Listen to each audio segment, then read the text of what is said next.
The Utah Utes have a strong case for best unit in college football. This is the defense that put up a tremendous performance in week 4, and it was a huge reason why Utah was able to win the game. They remain undefeated despite the fact that Cam Rising is still not healthy and not playing for them, despite an offense that continues to have its struggles and not be able to move the football efficiently.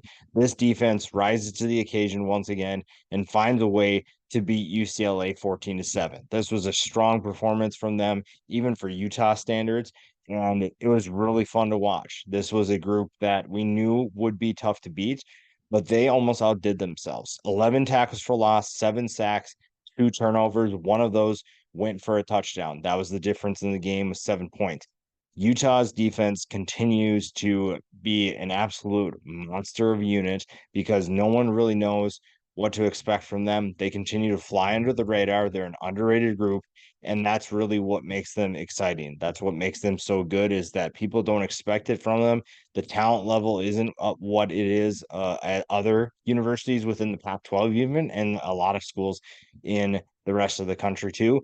So they are just basically getting the most out of their talent. You have to tip your hat to Kyle Whittingham. His ability to get his team to play at a high level is probably the most impressive thing we see year in and year out. He's one of the most underrated coaches in college football.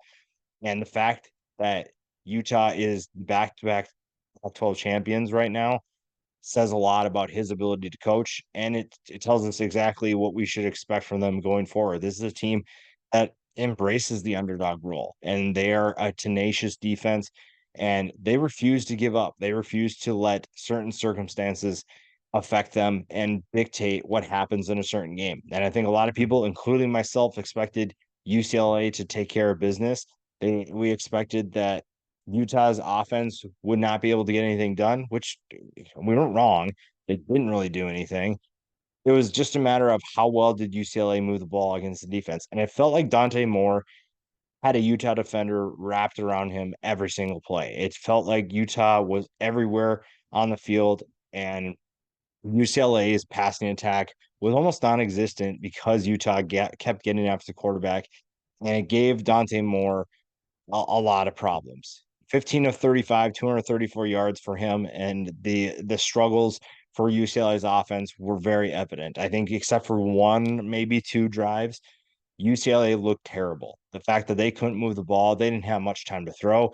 Even the last drive of the game, it was quick, all snapped. Utah's wrapping their hands around Dante Moore, and he can't go anywhere. I think that was one of the most impressive things that we saw in week 4 was the fact that Utah has one of the best units in college football. It doesn't matter what program you're talking about. This defense is one of the best in college football for any team, offense, defense, you name it.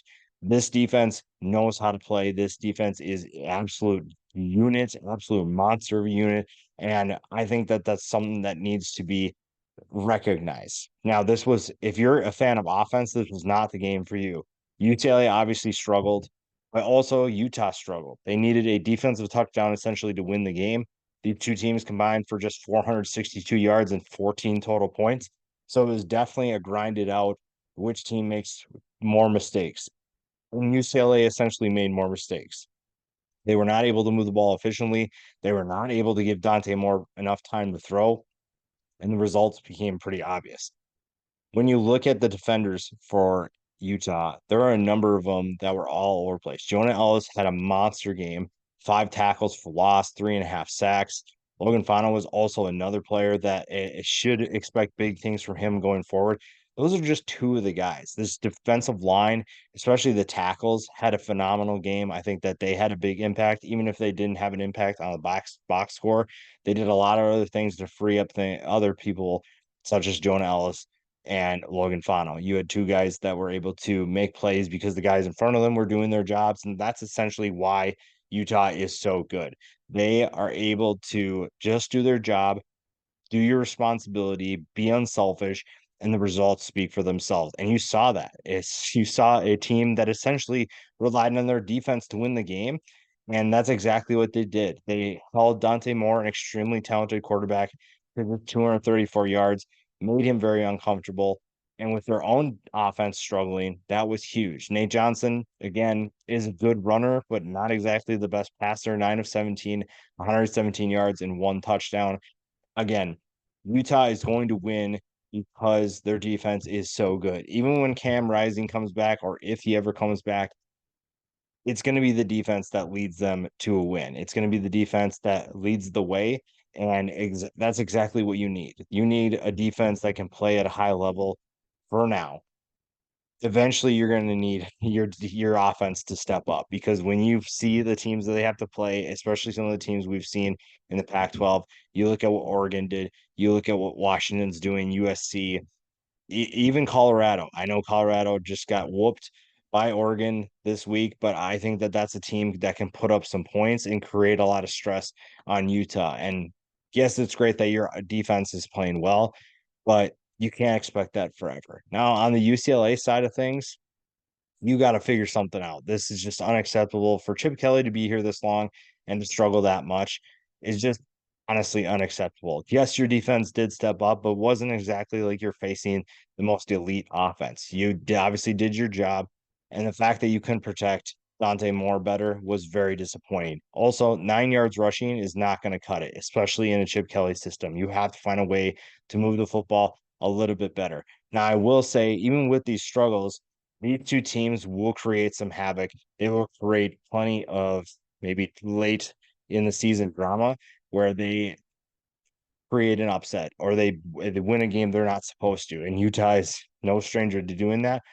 But both teams have the ability to compete with the best of the best.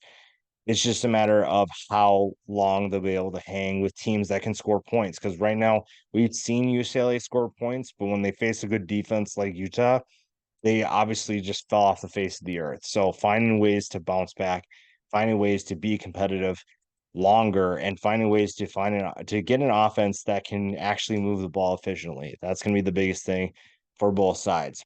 Defenses obviously played their hearts out, and Utah especially deserves a ton of recognition. And if you haven't watched Utah's defense, you might want to start tuning in more often.